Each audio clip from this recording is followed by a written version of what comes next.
The average car has about 30,000 parts, and sometimes a problem with just one of them can turn into a disaster. In the case of a Chevy Cobalt, it's a 90-cent ignition switch. Well, how does GM balance cost and safety? We don't. GM is struggling with one of the most serious safety problems in its history. If we know there is a defect on our vehicles, we do not look at the cost associated with it. We look at the speed in which we can fix the issue. A recall involving 2.6 million cars, all because a 2-inch ignition switch, a tiny spring and plunger, didn't work right.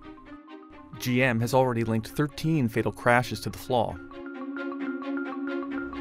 We still don't know how this is going to play out. But keep in mind, this is just the latest in a long line of recalls. Some major news, but most not.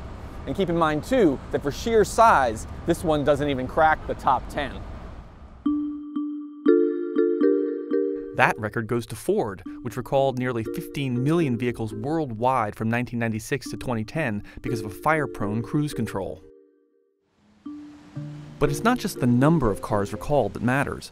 It's also how dangerous the problem is, and how quickly and transparently auto companies respond. Well, clearly the fact that it took over 10 years indicates that we have work to do to improve our process. That's why news that GM knew about the problem for more than a decade is so stunning, and why the most notorious recalls aren't necessarily the biggest ones. Take the Ford Pinto.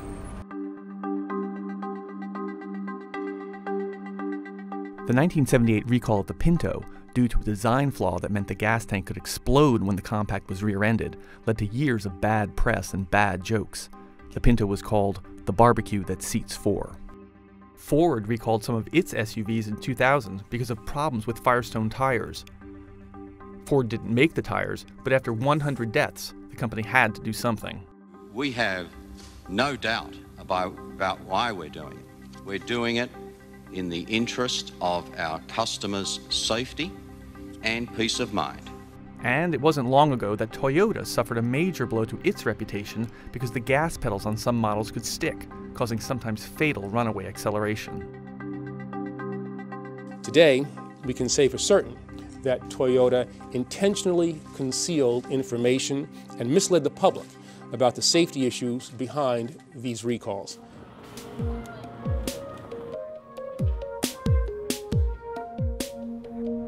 As bad as all these recalls sound, remember that for the most part, manufacturers are making much better cars than they used to. It's just that sometimes engineers make mistakes. And worse, sometimes executives are slow to admit them.